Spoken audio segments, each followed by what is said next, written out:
రాష్ట్రంలో కూటమి ప్రభుత్వం ఎన్నికల్లో ఇచ్చిన హామీలన్నింటినీ అమలు చేయడం జరుగుతుందని ఉమ్మడి తూర్పు పశ్చిమ గోదావరి జిల్లాల పట్టభద్రుల ఎమ్మెల్సీ అభ్యర్థి పేరాబతుల రాజశేఖర్ అన్నారు. కాకినాడ అర్బన్ తహసీల్దార్ కార్యాలయం ఆవరణలో గల పెన్షనర్స్ భవనంలో రాష్ట్ర ప్రభుత్వం రిటైర్డ్ ఉద్యోగుల సంఘం రాష్ట్ర అధ్యక్షులు పి శాస్త్రి అధ్యక్షతన జరిగిన సమావేశంలో ఉమ్మడి తూర్పు పశ్చిమ గోదావరి జిల్లాల పట్టభద్రుల ఎమ్మెల్సీ అభ్యర్థి పేరాబతుల రాజశేఖర్ పాల్గొన్నారు.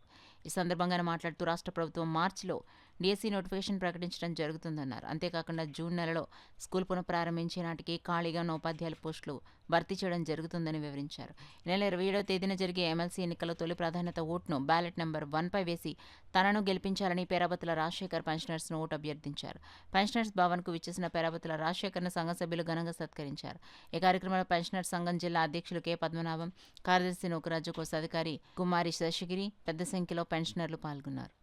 రొటీన్గా కాకుండా ఇలాగా అందరూ కలిసి ఇక్కడ అంటే పెన్షనర్స్ అంటే ఇక్కడ జాతి ఉండదు, మతం ఉండదు, కులం ఉండదు, ఏమీ ఉండదు. అందరం పెన్షనర్స్ అందరూ కూర్చుని మనసు ఇప్పుడు మాట్లాడుకోవడానికి మంచి ఇక్కడ కూర్చుంటే చాలా ప్రశాంతమైన వాతావరణం కనిపిస్తుంది. చాలా బాగుంది ఇక్కడ. ఖచ్చితంగా మీరు అడిగేది కూడా శాస్త్రి గారు 27వ తారీఖు అడుగుతున్నారంటే ఖచ్చితంగా నా వల్ల అవ్వదు. 27 అంటే ఇంకా 5 రోజులే ఉంది. ఎందుకంటే మీ దగ్గర మాట ఇచ్చామంటే మాట తప్పితే మళ్ళీ నన్ను నేను క్షమించుకోలేని పరిస్థితి. అంటే నేను రాజకీయ నాయకులుగా రాలేదు మీ దగ్గరికి.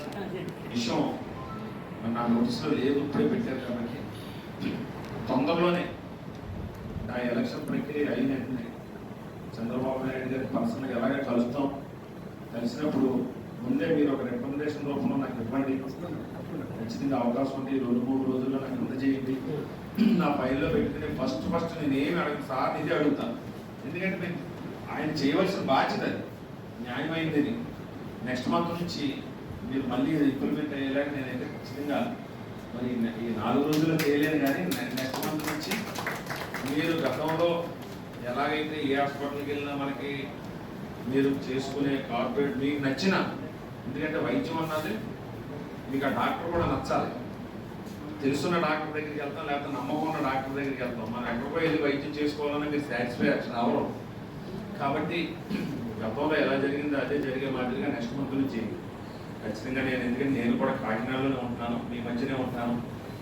నన్ను మళ్ళీ ఆ మాట తప్పేనంటే మళ్ళీ మీకు కనిపిస్తే ఎక్కడైనా మళ్ళీ నేను తలెత్తుకునేలా ఉండాలి. అదేవిధంగా ఎలక్షన్ ప్రాసెస్ వచ్చినప్పటికీ మీ ప్రభావం ఎంత ఉంటుందో అన్నది నాకు తెలుసు. మీరు పెన్షనర్స్గా మీ పిల్లలతో పాటు మీ స్నేహితులు, బంధువులు అందరూ కూడా నాకు తెలుసు. అందరూ గ్రాడ్యుయేట్స్ ఉంటారు మీ ఫ్యామిలీస్లో. గ్రాడ్యుయేట్స్ లేని ఫ్యామిలీ ఉంటుందని నేను అనుకుంటాను. సాధారణంగా ఎక్కువ మంది ఉంటారు ఈ ప్రాంతంలోనే అందుబాటులో ఉంటే. లేదు ఎక్కడైనా హైదరాబాద్లో కానీ ఎక్కడైనా బయట ఉన్నా కూడా వాళ్ళకి కావాల్సిన సౌకర్యాలు కూడా